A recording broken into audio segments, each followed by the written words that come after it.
Hello, listeners. Thanks for tuning in again.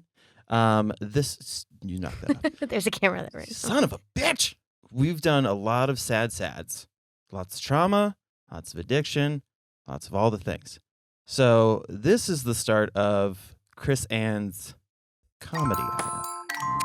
Glitter and stars and things that go over there. Where we ditch the sads for a little bit and we do some weird shit. So I can talk about sad stuff.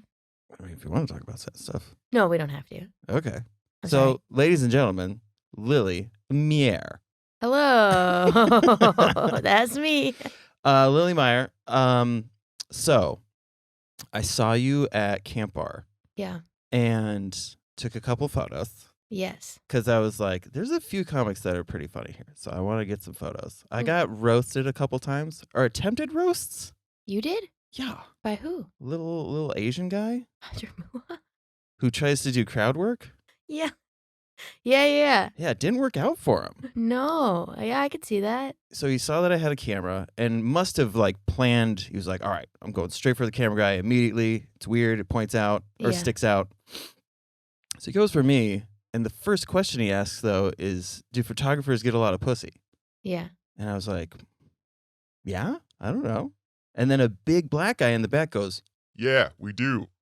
and he's like, uh-oh. And that guy wasn't backing down at all. He's like, mm-hmm. Yeah. Absolutely. And he's like, oh, all right. And then the last guy that went on was like, I'm a photographer too. But he's like a JCPenney photographer, Oh. which is, we don't consider those real photographers. That's like someone from Claire's saying they're a piercer. But you gotta start somewhere. You know what I mean? You do have to start somewhere. So you never know. He might be new to the industry. That could be. And you're just being a dick. You know what I mean? could be being a dick. But he said, Also, JCPenney portraits have like gone up because it's become like a fun viral thing to do. right. Yeah. People like dress all like their parents in the 80s or whatever and then do it. Is it fun if everyone's doing it? You know what I mean? But Oh. I guess that's also annoying of me to say. You know, like.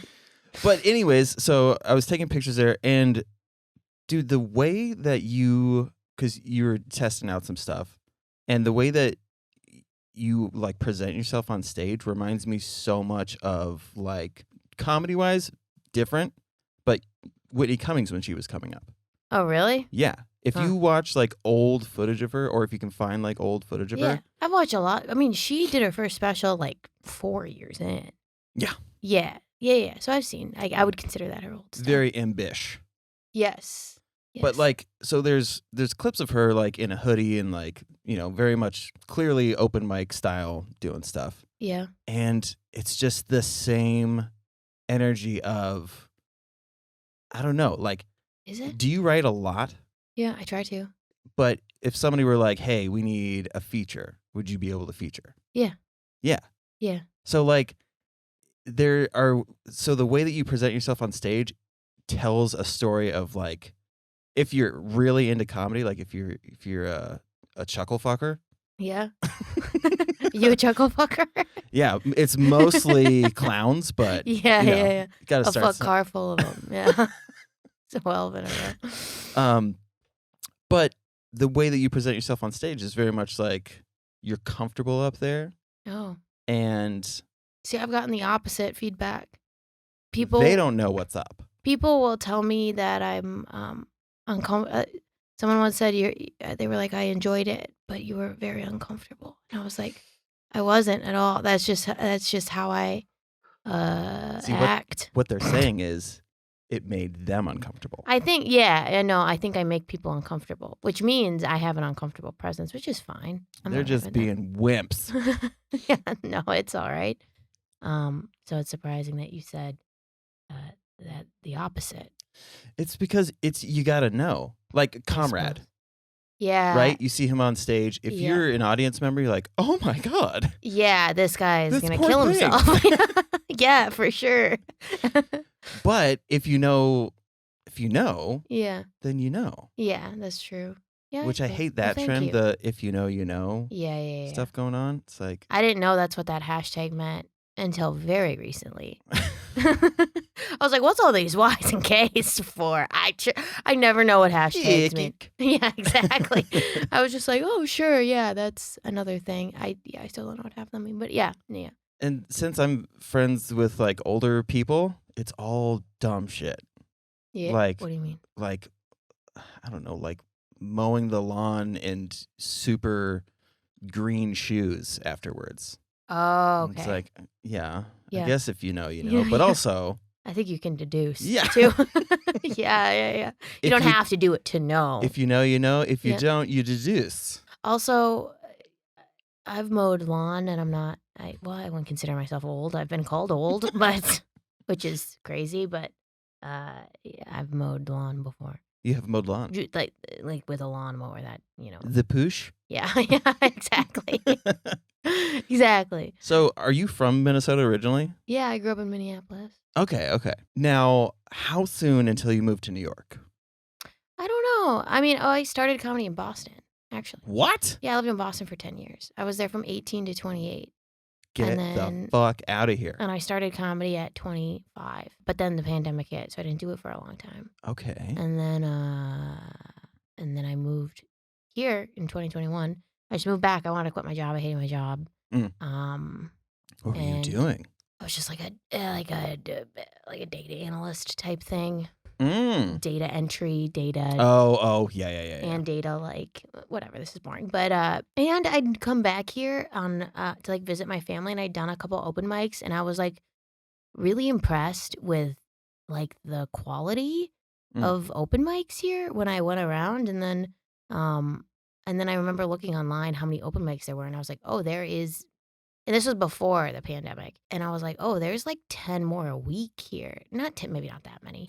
I think But if you tried, then yeah, yeah, you could. yeah, like I could do 3 a night here if I really wanted to, but which is like nothing compared to New York. But compared to Boston, I was like, oh, there's like more here. And the couple that I'd done, I was like, these are very good open mics compared to like what even is considered a good one in Boston. So I was like, I think it's pretty comparable. And like, if you're gonna start in a smaller scene, Yeah. it's just not as close to New York. Right. Boston gets a bunch of like New York comedians that come down for weekends all the time. Yeah. So you meet people, but that happens here too. So Yeah. and you get more like people not just from New York. You get a lot of like West Coast people. So curious. Mm-hmm. So you do an open mic. Now, the open mics in Boston, are they at clubs that are like well known? Yeah, there's like Like, are there improvs out there, or I there forget? was, but then one got shut down. There's Improv Boston. They didn't have an open mic though. They didn't do much stand up. They did Oh. mostly improv. They had like they had one open mic, but then someone said something that upset one person, and then they closed the open mic at the improv, the classic improv studio open mic type story. But so then the open mic got canceled, and then they had a show. It's so funny because, of course, that improv place was like, it was like they didn't like stand up because of what people were saying. But then, like, you dove into this improv place, and it was like 3 people had been accused of like being sexually weird with the women, and you're like, of course, fucking Yeah. improv. I like improv, but I was like, okay, well, all right. And then they would do this thing that was like the naked show, which I never did because I had no interest. But you would get as nude as you wanted, but people would get completely naked and then do their stand up set. And I was like, I don't feel like doing that. I just had no interest. I was like, in my brain, I was like, if I need to like get naked to make people have more fun, then don't come to watch stand up. I don't know. I just didn't want I to mean, do like, it. were there a lot of like people in the crowd? I think so. Yeah, people would come out to it. See, and that seems. And a dude ran it, which was just like wrong. You know, it's like a dude should not be like, "Do you guys want to come do stand up naked?" I have no other reason other than this might be a fun thing. I was like, that dude needs to be arrested. Yeah, yikes. Yeah. Plus the smells. I know. It was bad, but so that was like but I derailed. But there was other, there's like the comedy studio, which was like where, like Pete Holmes and I was gonna say because Pete Holmes started out there. yeah, lots of people started out there. like, I know that this club I think Pete Holmes gives money to this club, but I know Eugene Merman does, Mm. and, they had an open mic that was pretty good, but it was show and go, which was I kinda missed that, which just means, like, you showed up and you signed up and you got up. It might be 6 Yeah, yeah, hours yeah. because there would be, like and everyone got 5 minutes, and it would be, like, somewhere between, like, 60 and probably 120 people would sign up every week. It was a very wide range, and, you just signed up when you got there, and you signed up in the order you arrived, so every people would arrive, like, an hour beforehand, and I would say, like, maybe 50 people would be there, and they would literally be like, "I came before you, you came before me." It was like a whole, like Yeah, and, that was a pretty good one, but other than that, it's not like here where you have, like, really well, uh, what's it called? Like, not Established? the word I'm thinking of is articulated, but that's not the word at all. It's, like, Oh. really meticulously, like, crafted Yeah, in, yeah, like, yeah, its yeah, yeah. Yep, list, yep, yep, yep, and yep. people come every week going like, "Oh, we're not just gonna see shit for an hour and a half. Yeah, It's gonna where be." so it's like so we have show and go Yeah. style, Yep. but most of the time whoever's running it knows the scene well enough that they're gonna Yeah. move shit around and be like, I don't know who this guy is. Yeah. He can go first, and like, because there are sweet spots, Yeah. like third or fourth, Mhm. 3 through 5, pretty good spots. I honestly like, at an open mic going, like I mean, I like just leaving, that's why I like being 3 to 5, but I like being, like, number 8 because then because more audience, I feel like, people start, like, loosening up a little bit, I gotcha. you know what I mean? So what I more mean is that by the time the third, they're starting to come around. Yeah, yeah, yeah. So at least third. Yeah. Going first is like, all right, Yeah, going first is bad. take Yeah, some. yeah. What are they called? Well, it's like hosting. Yeah. PDs, PDs. PhDs, PhDs. It takes right? PhDs? Doctors? Performance enhancing drugs. Oh! I don't know. I'm not a big drug person. Although I like the idea of performance enhancing doctors. That would be Just nice. fucking rip doctors. Yeah, yeah. Or they're just like they're illegally writing scripts, which that already exists. But Yeah. yeah. Yeah, I mean, Boston is so interesting as it is. Hmm. Were you like in the city? Yeah, yeah. In the city? In the city. Well, I lived many places, but I lived like with a Boston address for a while, but I lived a little bit. But I was like in the city. Like you could take the train to where Okay, I okay. lived. Yeah, so it was like in the city. So, how is your Boston accent then? Bad. Uh, I'm from Boston, and then the other word, yeah, What I noticed is Mass. Instead of Mass. saying Massachusetts. I'm from Boston, Mass. Yeah, yeah, yeah. I can't. I'm so bad at the accent, but yeah, no. I mean, it's real. It's real, but it's mostly in like Quincy, which is like, it's like the blue collar, like part of the city, south of the city, and yeah, there's one guy there who he has like he's a comedian, and he's like around my age, and he has a thick Boston accent, and people think he's faking it. And he's like, "No, this is just, like, how I talk." Like, truly, it's just, like, how but it's kinda going away. But some people, if you grew up in Quincy, you got, like, a thick fucking Boston accent. Yeah. Yeah, yeah, yeah. Did you ever go to Salem? No, not Really? one time. Maybe I drove through it, Oh, maybe. but I didn't no, I never went to Salem. Speaking of driving, oh my God, driving in Massachusetts in general? I miss it. Really? Yeah. Yes. So Because aggressive. everyone's a maniac. Yeah, so I fit right in. I'm not a good driver. I'm not a bad driver, but I miss like people just laying on their horns, just like being dicks to be a dick. I miss like just getting cut off and screaming at cars because I do that here. And everyone's just like, "Doo, doo, doo," and I'm like, "No, I want to fucking scream at me. Lay on your horn at me. Like, I want to get in a fight on the road so badly." But, yeah, so I do miss that. Because when we first, so my family and I went to Salem because Okay. hail Satan. Okay, perfect. I agree. But yeah, within like 10 minutes, I noticed that there's like this unwritten rule that if somebody's coming up to a stop sign and you make eye contact, if you don't speed up, they're just going to blow the stop sign and pull out in front of you.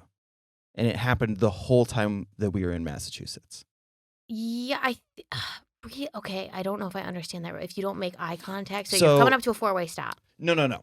I'm saying driving in general. Yeah. Didn't seem to matter where I was. Yeah. So like driving down a street Yeah. and somebody's coming up to a stop sign, if they feel that they have enough distance between you Yeah. and where they're pulling up, they're just going to say fuck the stop sign and just go. Yeah, they'll slow down. You know? It's like a yield. Yeah, you gotta yeah, that makes sense. And the one thing I also miss is like the light turns yellow. Mm. Like you go, the next car goes, the light turns red, another car still goes. And I still follow that rule. And my boyfriend keeps being like, you're running red lights. And I'm like, but you run red light like that's the law. Like that's how it works. I don't know. And I grew up driving here and I only had a car there for like a year and a half, but I got so used to it that I was just like, yeah, you run the red light. I still have the right of way. And everyone does it. Yeah. Yeah. Yeah. It's very aggressive. Also, Yeah. the signs are hysterical. Like there was a billboard that said call your mother, Yeah. but the look on the woman's face was of like fear.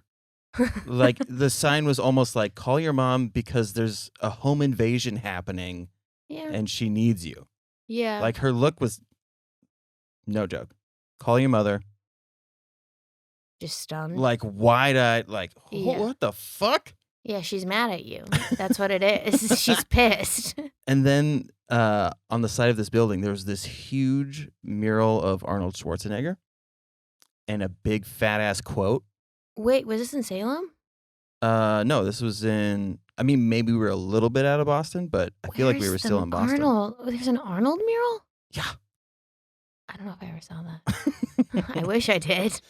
but it was hilarious. It was so fun. Like, so yeah, we're there for like 15 minutes, and we're just laughing our asses off because we're like, what is happening in this state? Yeah. Call your mom. Arnold believes in you. Yeah. And then there was like the New Hampshire license plate.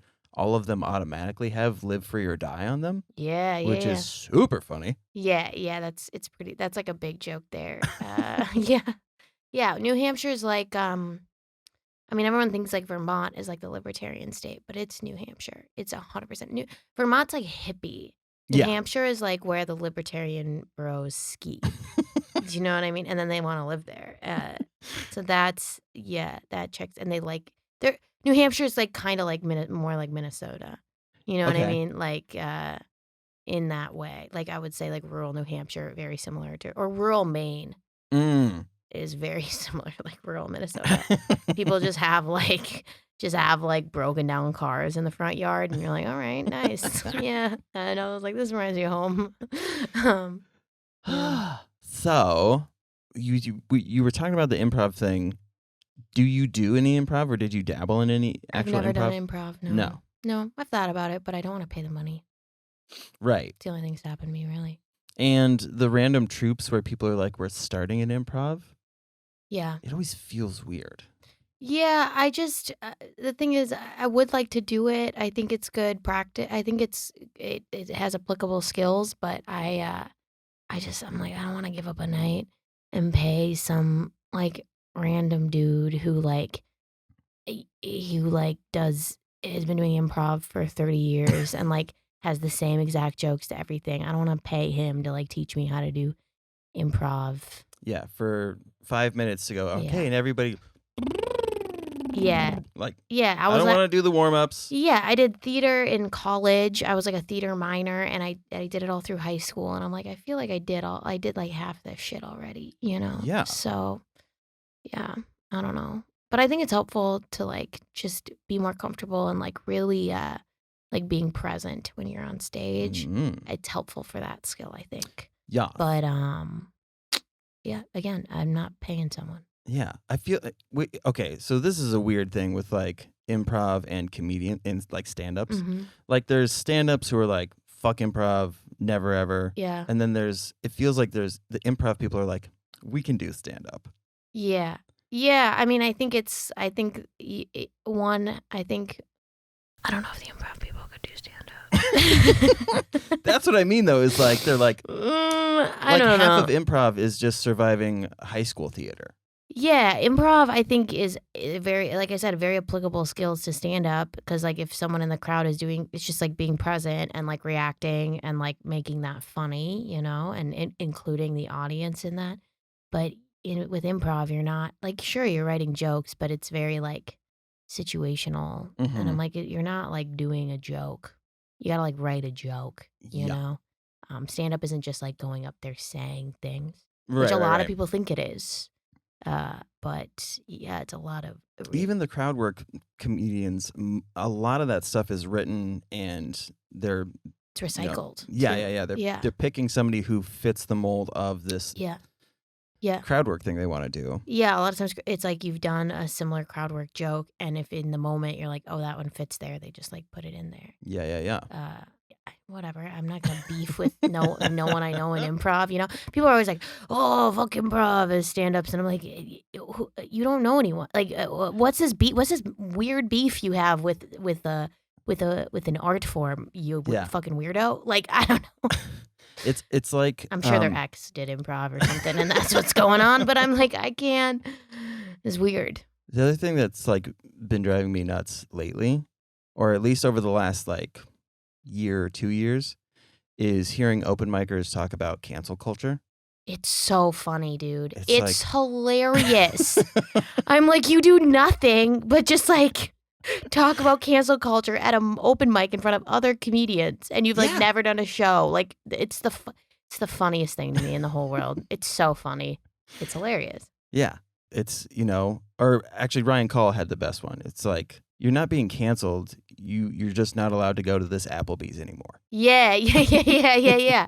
Or like, people think it's like, oh, I'm not getting booked because of cancel culture. It's like, no, you just suck at comedy, dude. You're really bad. Like, you're not good. You're not writing jokes. You're just like going up there rambling. Yeah. And then you're like, why don't people like me? It's like, well, maybe you just suck at comedy. Because it's pretty hard to be like funny and then also be like unbookable. Like you have to have a personality that's very volatile to be, because we'll overlook a lot if you're fucking funny. You know what I mean? Like I'll overlook a lot, but I'm like, if you're funny, I'll book you. But yeah, you're just not funny most of the time. Yeah, if you're calling members of the crowd cunts. And then being like, oh, what? Yeah. What, you guys can't hit? We bunch of snowflakes over here? They're just like, I mean, people love being called cunts if it's like in a joke and they're like along with you, and then you're just like, and then you do it in a funny way. People love to be a little bit rizzed, when they're in the audience. People love that, but like I love calling people sluts when they just like laugh at a dirty joke. Oh yeah, people love it. They're like, oh my god, but they're already in on it. They're already laughing at my joke. So it's like I don't just do it when no one's laughing. I'm not like, fucking sluts. You hate my jokes. That's the art form part of it, right? Yeah. Where like, yeah, it's easy to get the concept of, okay, it's an open mic, so it's like karaoke situation. What you do is you go up, you say a thing, the crowd laughs, and then you get off stage. Yeah. Like, that's the basic thought process that everybody has. Yeah. So when it starts to deviate, you either go, you're one of two people. You blame the crowd, or you're like, oh, I'm the worst and I need to get out of here. Yeah. Yeah, I mean, I think for sure, but yeah, your job is to make people laugh. Yeah. In the end, you're getting paid by the people in the audience, most likely. So, and if you're not, then I guess fuck them, But if you're getting a cut of ticket sales, it's like, well, I gotta make them laugh, Well, and that's the part where just like try your hardest. The open micers who are like complaining about that cancel culture thing, it's like they don't get like, yeah, you go to an open mic, you say whatever the fuck you want. Yeah. Go be an asshole. Fine. Yeah. But that doesn't transfer to when you're at a paid gig. Like, there's a different level of expectation. Like Yeah. Matt Field said, most open mics, the crowd goes and comedy is happening. Yeah. Most people aren't going to comedy. Yes. You know what I mean? Like it's a Yes. bar setting, it's whatever. Yep.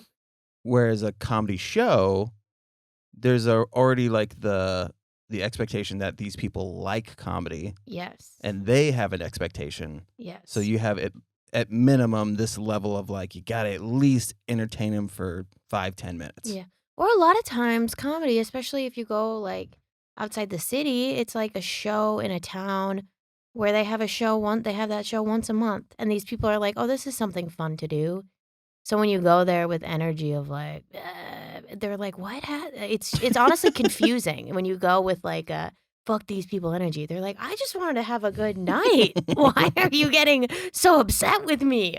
This was dinner. This is like date night, you know?" Yeah. And it's like a BYOB, like fucking not DMV, but like the VFW, you know? Oh, Like I've yeah, done yeah, like yeah. a VFW, like, you know, they're selling Bud Lights at the bar. It's like these but people are just coming out to try to have a good time. Yeah. You know? So just do jokes and try to make them laugh the best you can. Yeah. You know? And most audiences aren't the cancel culture mob even. No, not at all.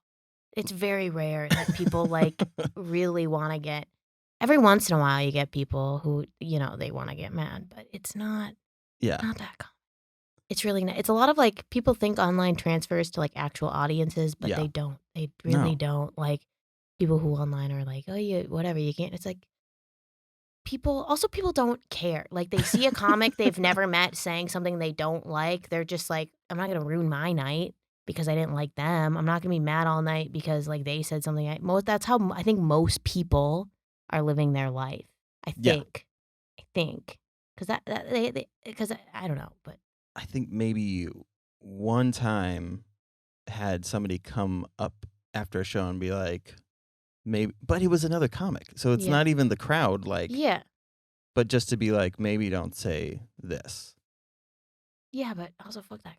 I don't know who that is, but unless they're like, I don't Well, know. I mean, I don't know. It was constructive enough. Yeah. I had this joke where this bro goes up to talk to these girls. It doesn't pan out. He feels dumb and goes, cool, I'm going to go. The joke used to be, I'm going to go roofie somebody else Mm-hmm. because he's like a Yeah.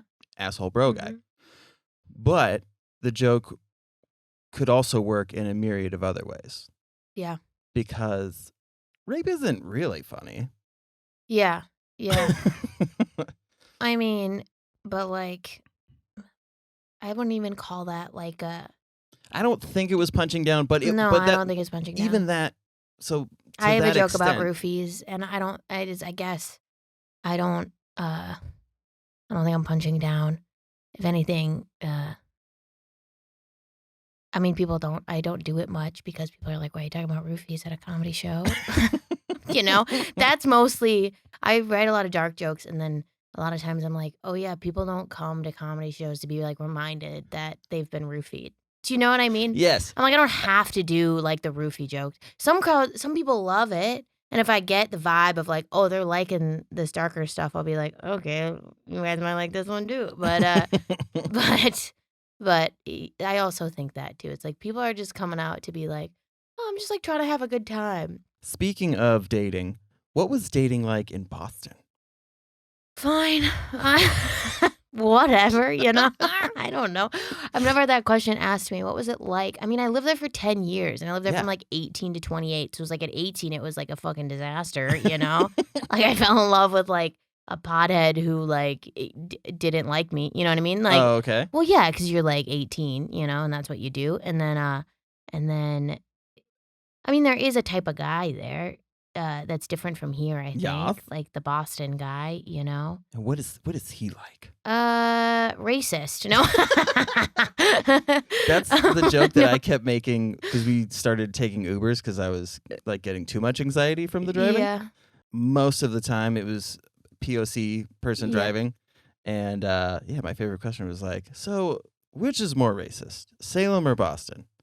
Oh, And yeah. One time this African guy was like, ooh, well.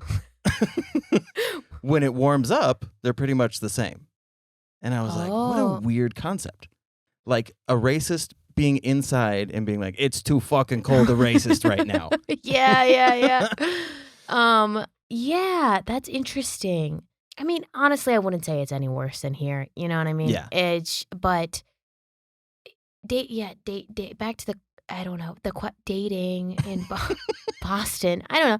I dated like a couple people while I was there. I had like a couple relationships, and I like dated on and off, and a lot similar to here. It's similar, but it's not because like the same types of people exist. Do you know what I mean? Like Yeah. you've got the bro, you've got like the sad artsy guy, and then you've got like I think that's it. I think those are the only two guys that exist. But anyway, I was trying to think of a third, and I was like, I don't have a third. Oh, just like dummy frat bro too. You got kind of like the kind of just like yeah, you know what I'm saying. But but the same exists here. It's just like a different version, you know. Yeah. Like here there may be like small town broy, and there it's like they grew up in like a suburb of Boston. And they play like lacrosse. They don't do hockey. You know what I mean? Yep, but they're parallels. Yeah. But it's all pretty similar. Yeah. It's all. I mean, people are more aggressive there, which was kind of nice. Which in dating, actually, now that I think about it, it's not like people are just more blunt. I think. I was gonna say like that more. Which is kind of nice. There's less of a facade. Yeah, a little bit, but also Boston has so many colleges in it that it's so many people from so many different places. So like you're dating somebody who isn't even from there. You know what I mean? Because there's like 100 and something colleges in the Boston proper area. What? Yeah, it's crazy. So summertime is the best because the city's dead.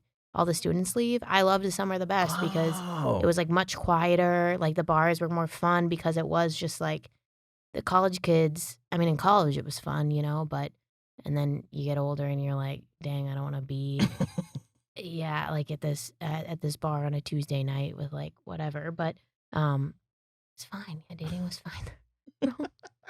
No, I like the like ski bro, snowboarding bro was a big thing there because it's on the. I dated a guy like that for 2 years. How did I forget that?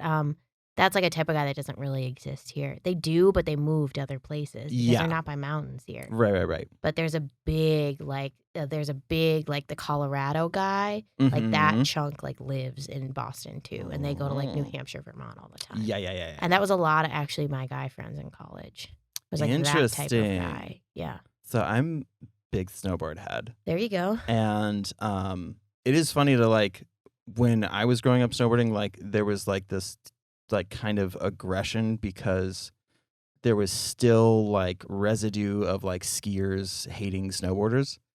And so we didn't have a lot of like room on the mountain. But like, so it's just because I was in the middle of like, it didn't happen to my age group of snowboarders, but the guys above us were like kind of aggressive because they were just, I don't know, had to adapt or whatever. But now a lot of the snowboarders are like hipster artsy dudes. Are they? Yeah. Oh. Especially in Minnesota because it's all street riding. Oh. So instead of mountains, so you think about skateboarding, right? Yeah. You walk down a street and there's dudes grinding on a ledge or curb or whatever.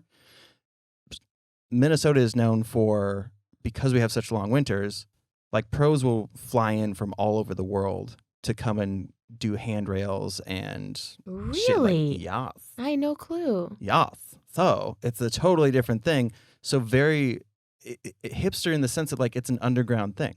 Yeah. Like nobody knows you for doing that, you know, going and hitting a 30 stair rail. Like in the snowboard world, yeah, sure.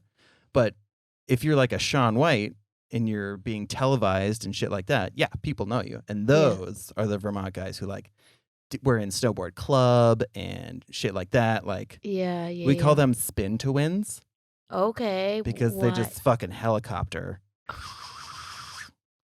Whereas, what's that? So like doing a bunch of rotations. Okay. Like spinning on the snowboard. They jump off of the jump and then they go whoop de whoop de whoop de whoop. Okay. See, I don't know much about That's this. okay. Can you tell? Spinners. Yes, I dated a spinner, if you know what Yeah. I'm saying. No, I don't. No, I don't even know what that means. I Speaking of that, the trend of make pegging normal. What are your thoughts on the peg movement? do whatever you want. Who gives a shit? I don't know. Everyone's like, you gotta get pegged. I'm like, if you want, I don't know. I think it would be exhilarating for me. That's what I'm saying. But I'm not gonna. It's a female empowerment thing. Yeah, but like, that's like saying fucking a girl up the ass is like empowerment for men. You know what I think? I don't know. I guess think, it kind of is. But But the thought, because you don't have dick. yeah. And then yes. guys like, yeah, I'll let you fuck me in the ass. Sure. And now you get to introduce dick. Yes. So now there's 2 dicks in the bedroom. That's true. Yeah, I mean, I've thought about it. I'd be like, like as a concept, Right. It's crossed my mind, but I just, I don't think I would get anything from it. Is what I'm trying to say. Yeah, I think it would be like it'd be like trying a new restaurant. You know what I mean? Where I'd be like, oh, that was something new. Like that's it. Like, I don't know. Like yeah. yeah, I don't think I'd get any sort of I don't need to go give it a gain. Google review or Yeah. follow them on Yeah. Facebook or Instagram or anything. Yeah, I'm not crazy, but not that if you like pegging, you're crazy, but I don't find any I don't think I'd find anything. There's no like gratification. I don't think there'd be to any it. gratification. Yeah. for me. I get No, that. not at all. Yeah, there's a lot of things that like the exploratory people Yeah. who are like, it's an empowering thing. Yeah. I don't think of sex as like an empowering like domain. Yeah, I think it's like Like I'm not getting a promotion after I Yeah. do something. yeah, yeah. You're like, I don't. Although when you do something, you do walk around the next day like, fuck yeah, I did that. No one knows. You kind of have that sort of thing going on in your head. But other than that, yeah, I don't think there's anything. Yeah, I think I'm pretty basic Mhm. when it comes to all that stuff. Yes. Yeah. Yeah. Well, especially the older you get, you start to learn what works. yes. And so that what whole doesn't. concept of like, yeah. let's have sex for an hour and a half. No, thank You're like, you. well, 5 minutes. Yeah. Yeah. Sure, yes, exactly. Yeah. I think I also quit drinking and I realized that I didn't like rough sex. I was just an alcoholic. I was just like trying to be cool, I think. And I would just and also when you drink, you lose feeling, like your sensory system is down. And now that I'm just like sober every single time, I'm like, oh, I don't think I like much of that anymore. Do you know, on a scientific level, it's your amygdala inhibitors. The booze? Yeah. So it blocks those receptors, which is to say, when you have the thought of, I'm not going to make a handicap joke right now, or I'm not going to, I don't know, like those thoughts that flow into your head and you go, okay, wrong situation to say something like this. Yeah. Those inhibitors are gone. And as soon as the thought comes into your head, you're like, yeah, there are a lot of Mexicans here right now. Like just weird shit. Yeah. So it makes sense that like, yeah. but that's interesting. So did you quit drinking just because you're like, I'm kind of over it? Or was it? I just like, I have a really. If you could do it into the mic though, because. I have a really. I have a very low tolerance, and I would binge drink a lot, and so I would just like black out a lot. Okay. And it was a thing where it was like I was doing it in college when it's like everyone's doing that, and it's kind of like that's fine. But I was like 28, and I was like, this isn't ending, and I can't seem to stop. So I just woke up one day and I was like, I'm just not gonna. And how did that go? Like, did you experience any withdrawals or anything like that? I don't think so. No, I will say I did read up on it a little bit. And I mean, of course, when you like quit drinking, it's not just you wake up one day and you're like, I quit drinking. You're like, I've secretly done a lot of research about this that no one knows about. I've been asking my sober friends like, how did you know? And they're like, are you an alcoholic?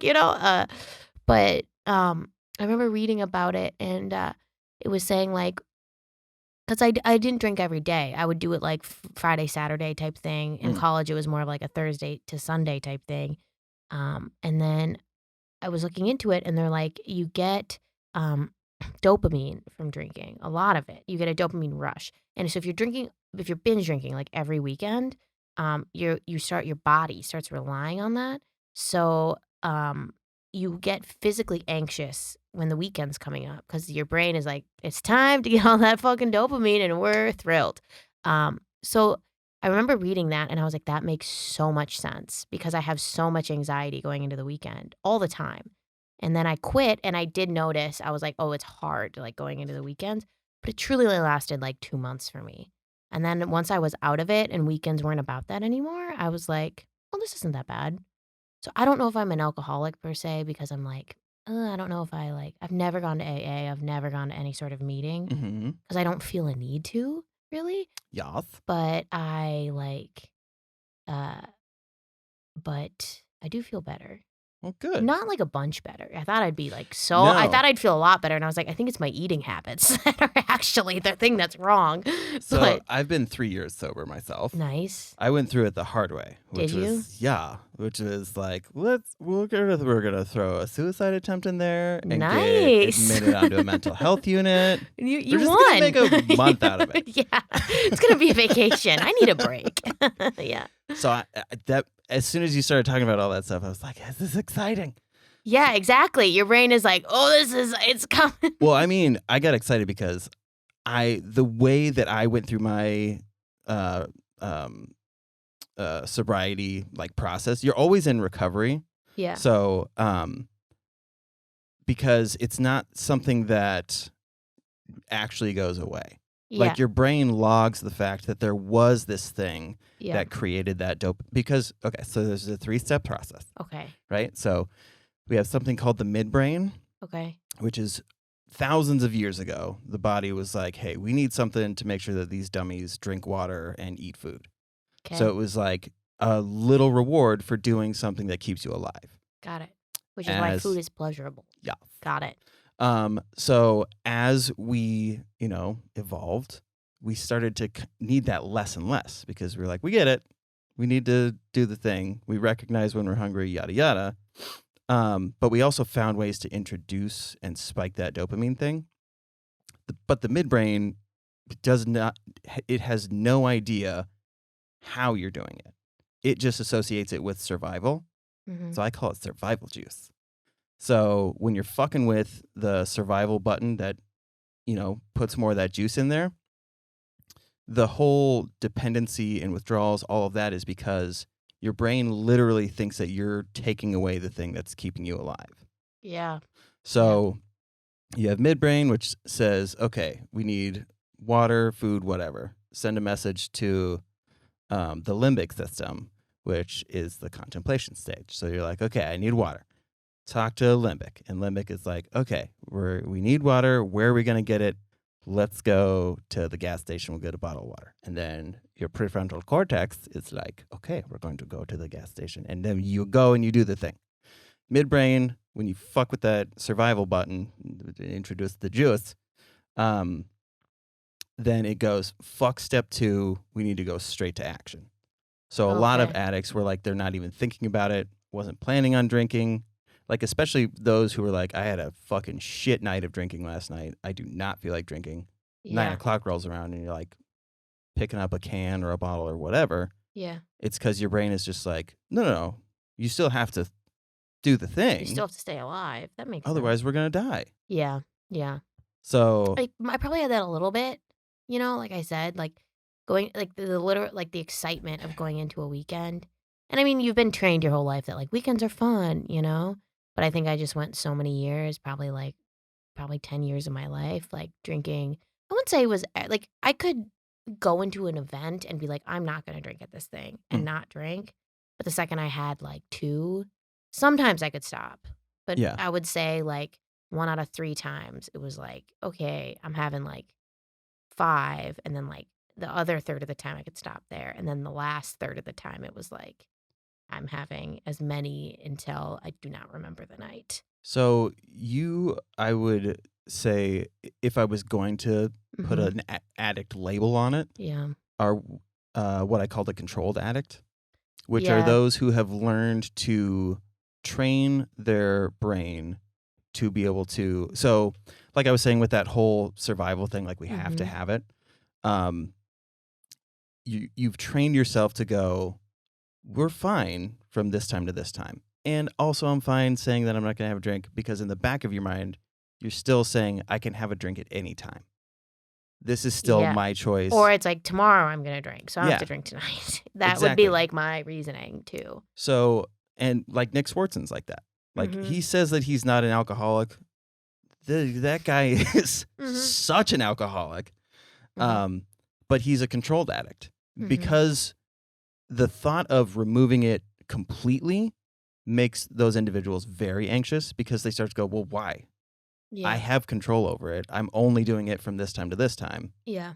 So it's hard to get them to like see where the issue is. Yeah. Because like you were saying, you black out every Yeah. time that you drink. Yeah. Well, I There's a just lot of black out people quickly. Yeah. Yeah, it's there's a like lot of people like that. yeah, yeah, yeah. I mean, I started blacking out, like, the second time I drank too. Oh And I my. and I have I have super bad genetics in that way. Yeah. You know what I mean? Like, it's just I have 2 and it's like fucking like, I have 1 drink and I feel it. Do you know? Like, Yeah. it's a very low tolerance. So, yeah, I think I was kind of set up for failure with my genetics, and then I don't know, I've thought about maybe I would drink again. I don't think anytime soon, but I'm like, Yeah. maybe in 10 years I could, like, have a glass of wine with dinner, maybe. I don't know. But the other thing when it comes to addiction is they've found that like little, I mean, maybe not 9 times out of 10, the individual also, it's a dual diagnosis thing. Yeah. So you're not just an addict. You have anxiety, you have depression, you have Yeah, whatever, you yeah, have at yeah. least one of these other things, Yeah. and it marries with this and turns into a coping mechanism. Yeah, it for sure was a coping mechanism for So they me. latch Yeah. onto each Yeah. other really hard.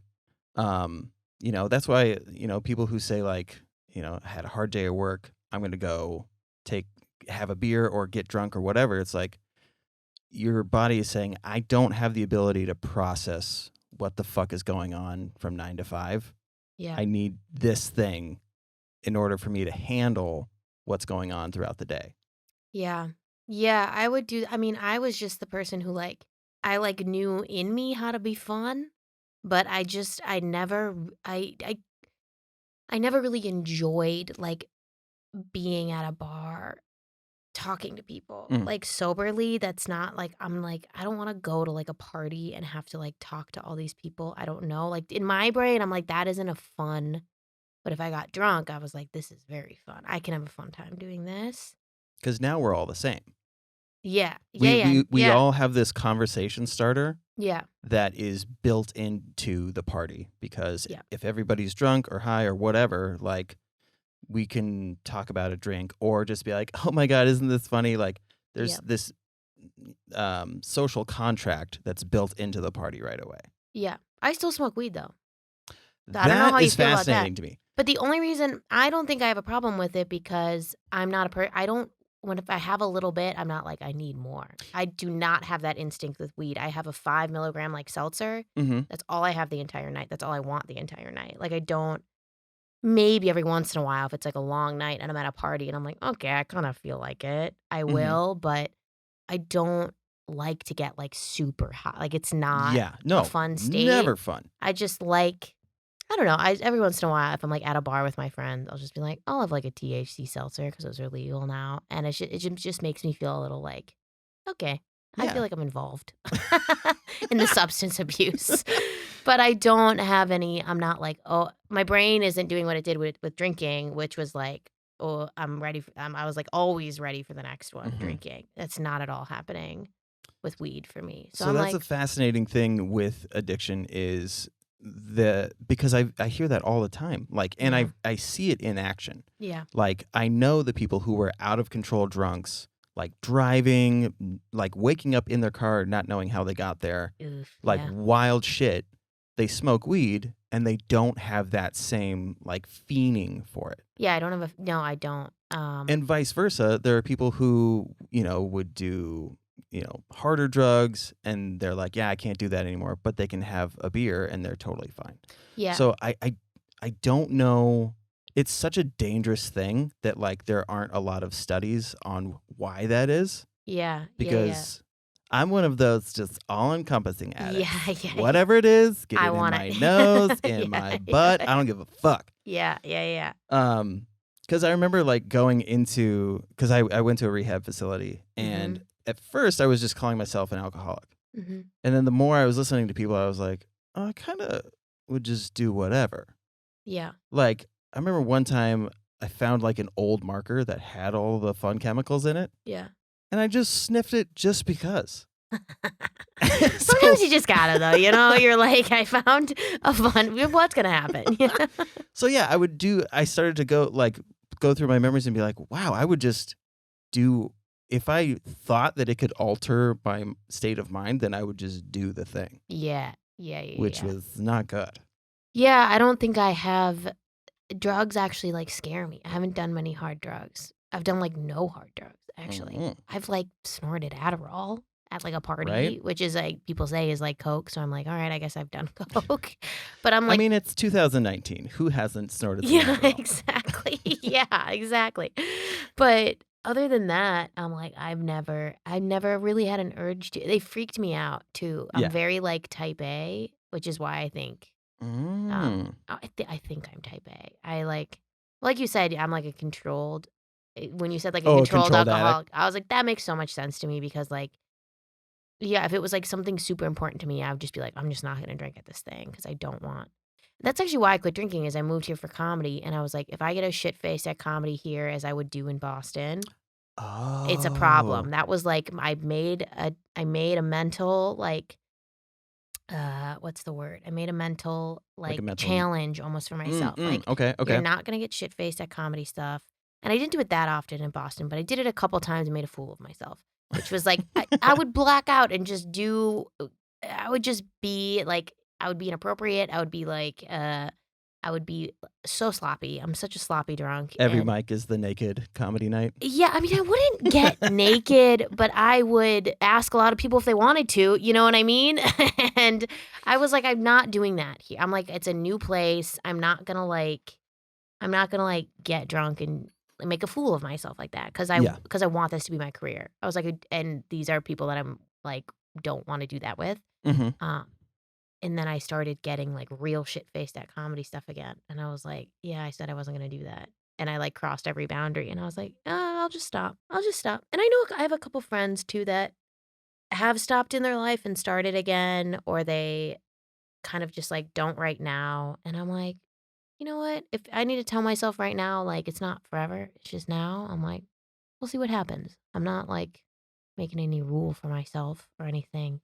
But yeah, yeah, I started getting real shit faced at comedy stuff. And I also I get like blunt and mean. I think it's funny. Mm-hmm. And that's my sense of humor anyway. Like I Yeah. have a sarcastic bitch sense of humor, Mm-hmm. which when I'm sober, it's fine. I'm not like straight up just saying something mean to your face. I'm saying it in a sarcastic tone and it's haha funny. And but when I drink, it's just like, oh, you're just being a bitch.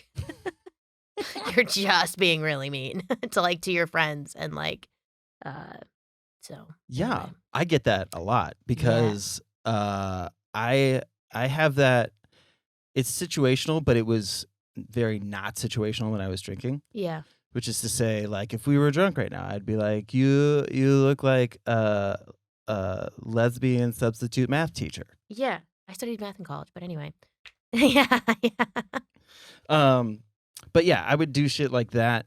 But then it became like I'm drinking all the time, and I'm saying this to sober people, and they're like, "Hey, Yeah. we're not at the same place right We're now. not friends either. Yeah. Yeah. Yeah. I don't need to be hearing this." Yeah. But man, making fun of people is so much fun. It's so much fun. And when you're with comics too, it's like that's what you do. Yeah. So it's not a big deal, but, like, I just don't I just was like, I really don't want my personality to be, like, sloppy drunk. Mm-hmm. Which is like not what it was in Boston, like, I had friends and I didn't, like, burn bridges or anything, but, like, I'd had a couple instances of, like, she's a sloppy ass drunk. And I was like, "I just don't need that. I don't wanna be that person at all." Like, I really don't wanna be that Yeah. person. I wanna be fun, but I don't wanna be "Oh, she's a mess," you know? That's I so it's making more sense now too why you would call yourself a type A. You don't come off as type A, but Yeah. a lot of individuals who are in that little kind of like, I don't know, purgatory of like, maybe I am, maybe I'm not. Yeah. Maybe I have OCD, maybe I don't like Yeah. that, all that shit. Yeah. Um, it's not being able to be in control of your thoughts and emotions. Yeah. Like being like all sober does is it just allows you to process what's going on in the moment. Yeah. There was the relapse rate is like 5 to 7% of people make it out without relapsing. Yeah. Yeah, Like yeah, it that makes is sense. such a low number. It's Yeah. crazy. But from what it seems like, when you're in rehab, like it is like you're gonna go out there and grab the world by the balls. It's like, no, you're gonna go out there and life is gonna be boring. And now Yeah. you have to learn how to be bored and not have to fill it with something. Yeah. So like, but when it comes to people who like you're anxious in crowds and that whole thing, yeah, you want to be able to present yourself in the way that you want. And if you're drinking, you lose control of that. Somebody else Yeah. is kind of taking the wheel. Yeah. And so, But at the same time, since I would get, like, anxious in crowds and overthink, one drink was almost like, "Oh, this is what I feel like, and, like, this is who I wanna be." yeah, yeah, yeah, yeah, yeah. But, you can't be drunk all the But that's what time. people say. Like, where's fun, Lily? You need to Yeah, have a drink so we get. It's like, no, yeah, you're. What you want me to do is to knock out my amygdala inhibitors, okay, yeah, which are my judgment and like yeah, yeah. conscience. Conscience. Yeah, yeah, yeah. No, I think yeah, you're right. You know Yeah, what I mean? Like to be like, I I don't need like you're talking about like you don't want to be known as like a bitchy sloppy drunk or whatever. Like, yeah, I don't yeah. even know if bitchy's like an asshole. Yeah, I wouldn't be bitchy. I would just be like, "Why is she saying this to me in a way that's like, are we coming to the end?" No, Okay. just No, getting that's fine. people texting me about Oh, piercing shit. It's got it. fine.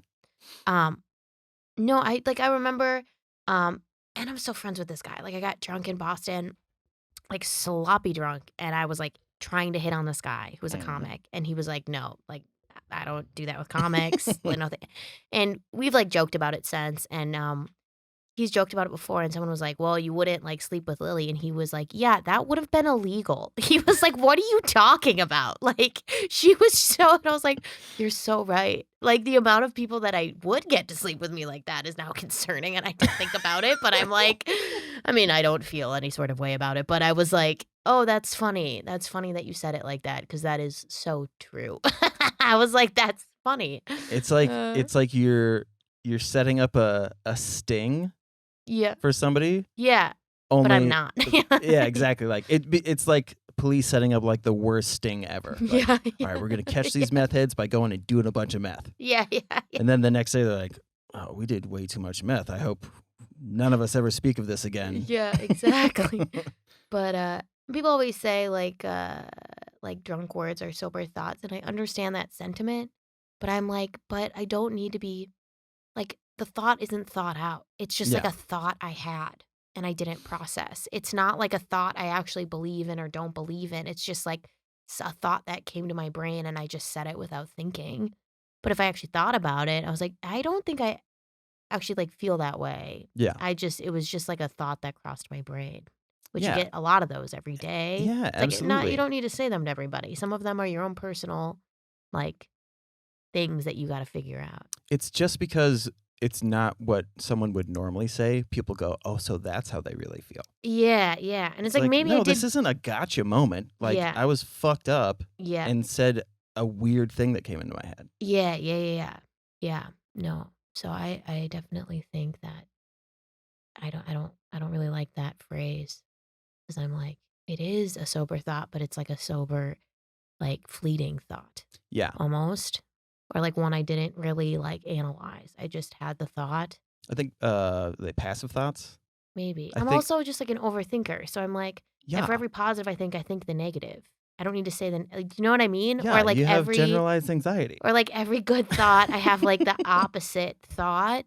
So it's like, I don't need to be telling like someone I'm dating or like my friends that I don't like them or I'm thinking of breaking up with them because I'm like always thinking that along with the good. Do you know what I mean? Yes, And it's yeah. like that isn't reflective of what's actually going on. It's just like an It's the over processing it. would I be okay if we split up? Would I be able to do this? What Yeah. if they left? Like, it's It's like, yeah, it's just like an anxious, like, ruminating about the future. That's yes. all it is, and then when I would drink, I would, like, say those things, and it's like, well, yeah, I'm thinking it, but I'm, like, not that's the problem that I'm trying to fix, actually. Are you on any medications? No, I was for a little bit, Yeah. Was but it anxiety stuff yeah, or I've tried both Zoloft and the other one, forget the other one. The other one Leviathan? no, I don't know what that is. It's a sea creature. Okay. Okay, now I get the joke. Okay. Um, Lexapro. Lexapro. Yes. I didn't like Lexapro. I liked Zoloft, but I don't know. I just was like, it was fine. Yes.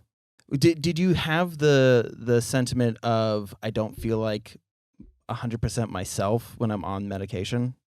No, I will say Zoloft for on stage was like a godsend. I'm not anti-medication, but I was like, maybe I should try to figure out how to manage my anxiety first. Because I'm not like I don't get panic attacks. Okay. I wouldn't, like, get panic attack I know a guy who would, like, get panic attacks before going on stage. He would, like, be, like, puking. I know a couple people that have done that actually. They're just, like, throwing up everything before they go on stage. I never had anything that bad. It was just, like, an overprocessing going on in my brain. It was just, like, a general anxiety, and, and when I was on Zoloft, that just completely went away, and I was like, "Well, this is an insane feeling to just be like, 'I'm king of the world up here.' Is this how normal people feel? That's crazy." And then, I don't know, I just stopped it because, well, I started Zoloft right at the end of the pandemic when I was, like, going out into the world again, Mm. and I think I didn't realize how depressed I was in the pandemic because I was, like, living basically. I just had, like, a roommate, and I wasn't seeing anyone, and I was like, "Why do I feel so bad?" And then I moved back here, and I was just like, "Maybe I'll just stop," uh, cause I just wanted to figure it out on my own. I don't know.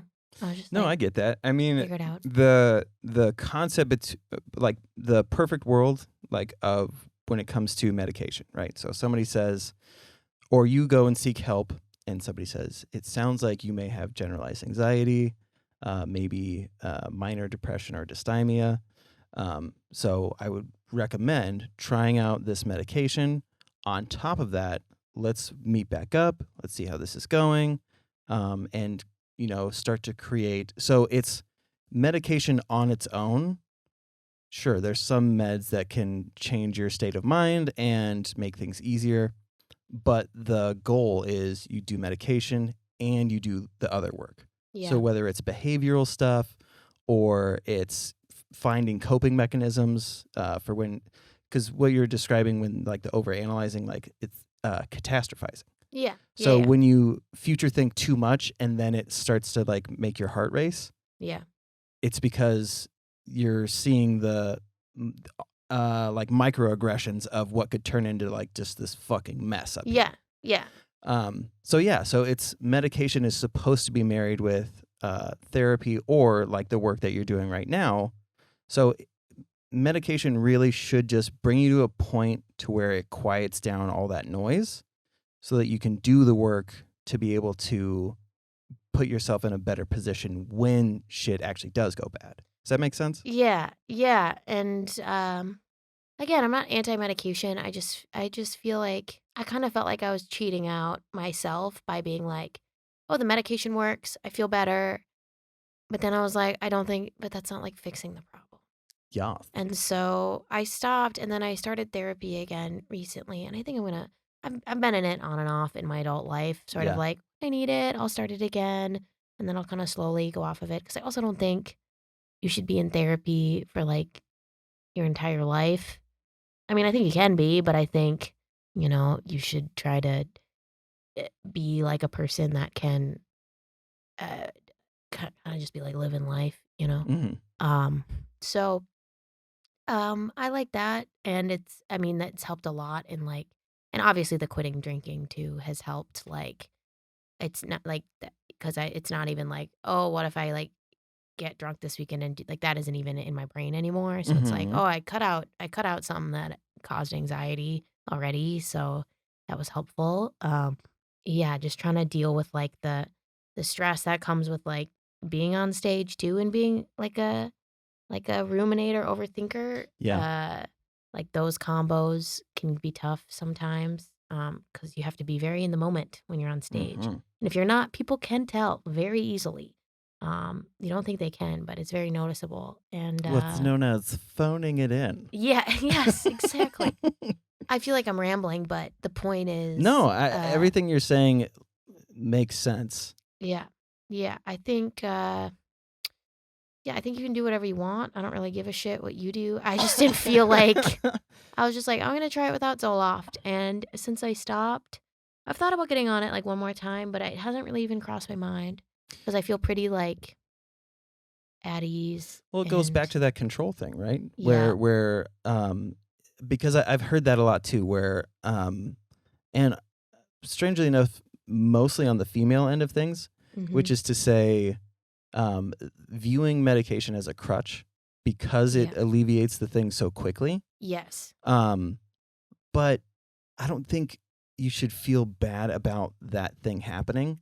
Even though I don't think Yeah. that you would associate, like, I feel bad that I'm using this cheat code. Yeah. It's more so interpreted as, can I survive without the cheat code? Yeah. Like, I've Yeah. seen what it looks like. Can Yep. I get there without having to use the medication? Yeah. Yeah, so there's the two things. Like, there's the people who say, I don't feel like myself, so I got off the medication. It's a lot of like the bipolar people. Yeah. Uh, Yeah, yeah, yeah. because we don't have those manic highs and lows anymore. Yeah. Now we're like, uh-oh, life's boring. Yeah. Something insane should be happening right Yeah. now. So your Yeah. body kind of freaks out. Yeah. Um, and then on the other end of things, yeah, people viewing it as a crutch or whatever, you're still completely in control of whatever you want to do. Yeah. So if you take the pill because something bad happened, rather than having it on a schedule, and so this is just a merriment with my personal growth that I'm going to do, Yeah. um, then yeah, it can feel like a crutch because you just know this thing. But yeah, if you do the whole merriment thing and bundle them together, like with Yes. progressive, Yes. Exactly. then yeah, it can be just as strong of a thing. So like when I push medication, which feels weird to even say, it's only for those who I have heard try and their reasoning for getting off of them. Yeah. Because there's so much shame in society, not just on, I mean, God, it's associated with fucking everything. Like Yeah. eating, the Yep. way you dress, are you on social media? Are you not? Like, Yeah. it's just fucking everywhere. Yeah. So the one thing that like should be helping you deal with the already just storm of shame that's around there, Mhm. you now feel shame about this thing because it's like, well, am I not as strong as Sophia because she doesn't do meds and she's thriving? Yeah, I mean, I never really had any shame with it, I don't think. I just was like, "I wanna try it."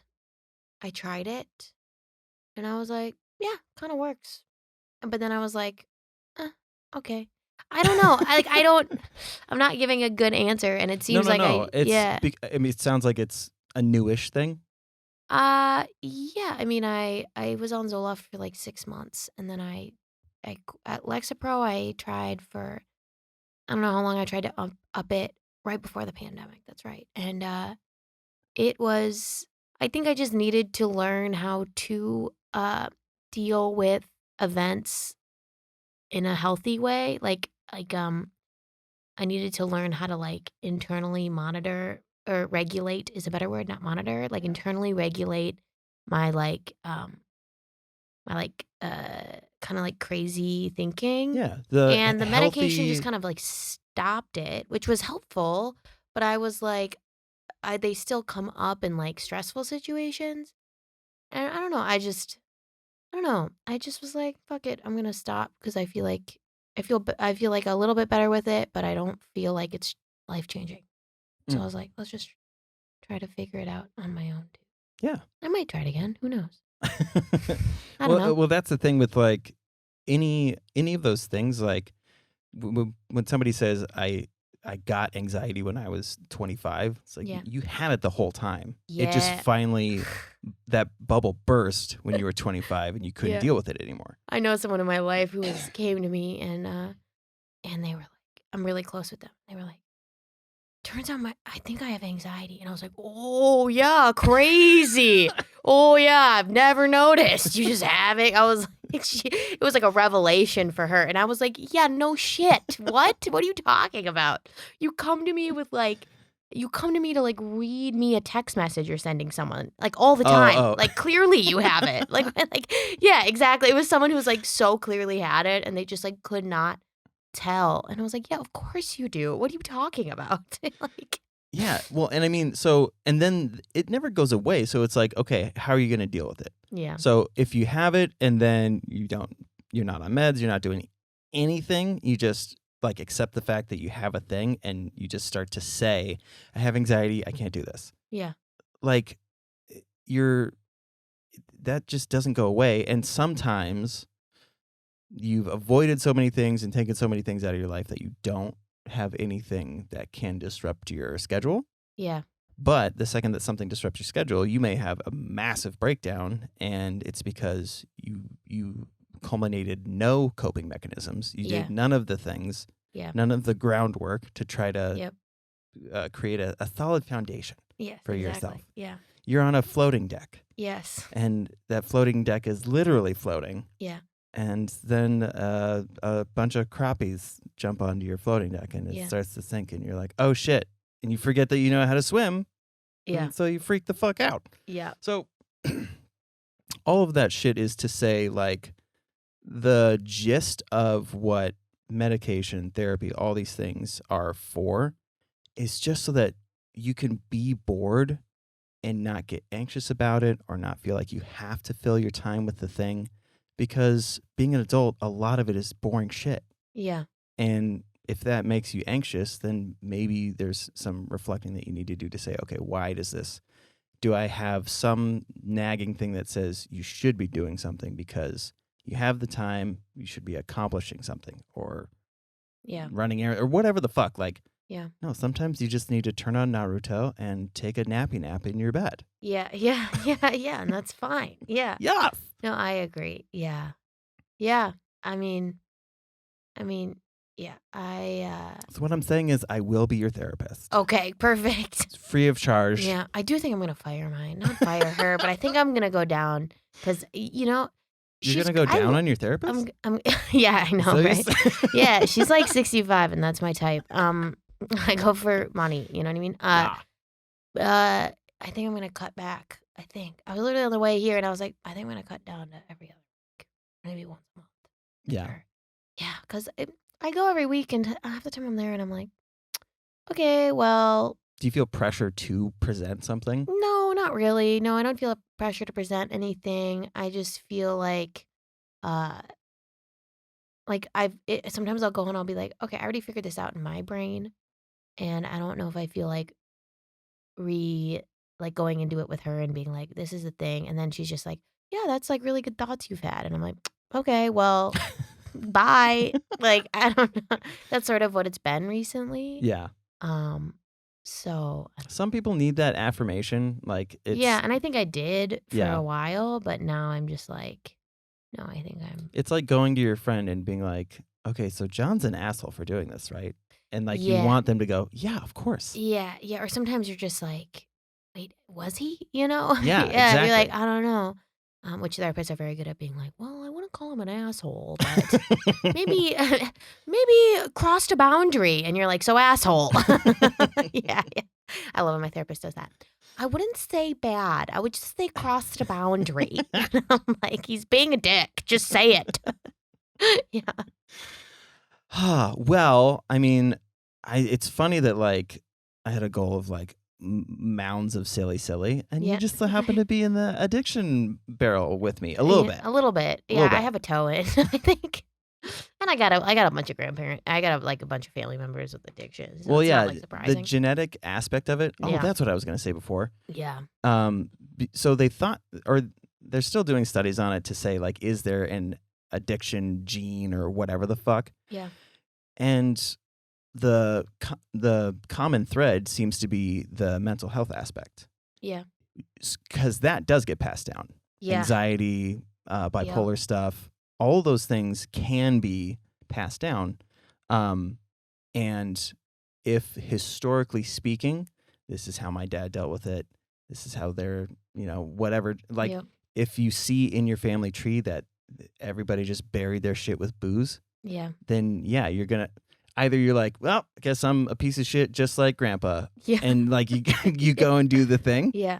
Like all of my uncles on my dad's side had been through treatment before they were 21.